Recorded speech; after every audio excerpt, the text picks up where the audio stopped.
Andito tayo guys! Andito tayo kung saan gagawa tayo ng handmade Milo. Oh, tama ba? Tama yun! Ayan, nandito tayo guys, nandito tayo gagawa tayo ng Milo. Ayan o, Milo. O diba?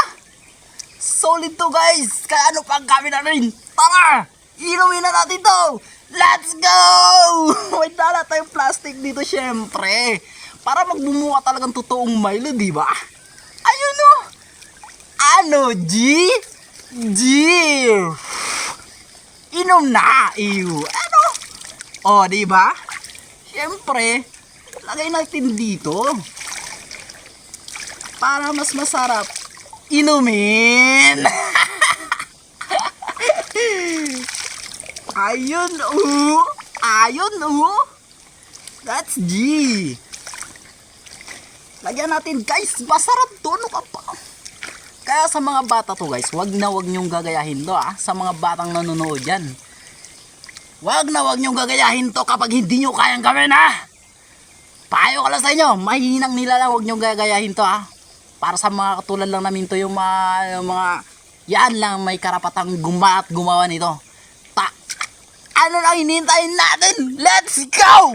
Inumin na natin! Tara! Ito! Ano?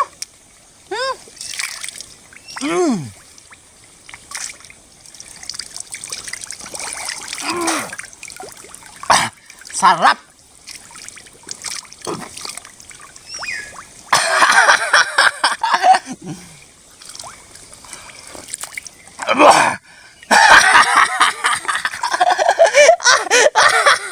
Thank you guys! Ciao! Yan, para sa kaalaman ng lahat guys, hindi ako ganun kadesperadong tao para uminom ng ganun kadaming tubig. Yan, para sa kaalaman ng lahat guys, totoong Milo yung ininom ko. Ito yun. Yun guys, para sa kaalaman ng lahat, totoong Milo yung ininom ko. Ayan, tubig nga malamig lang alam yung nilagay ko. Tapos siyempre nilagay ko na rin sa plastic. Ganun lang, napaka-simple lang guys, scripted po yun, hindi yun totoo. Baka sa mga dyan. Ayan, ito yun. Diba? Hindi tayo ka-desperadong tao para uminom ng ganong kaduming tubig. Ano ba naman yan? Yan. Ito yun guys. Ito yun. Hindi ko ipagpapalit ang buhay ko sa ganong klaseng bagay. Ano ka ba naman guys? Yan o. O diba? Akala mo talaga tunay, diba? Akala mo yun.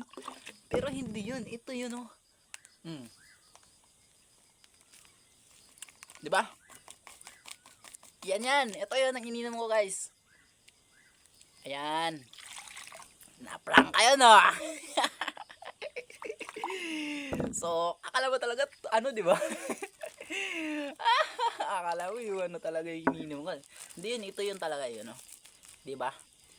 Oh. Akala mo talaga totoo, no? Wait lang.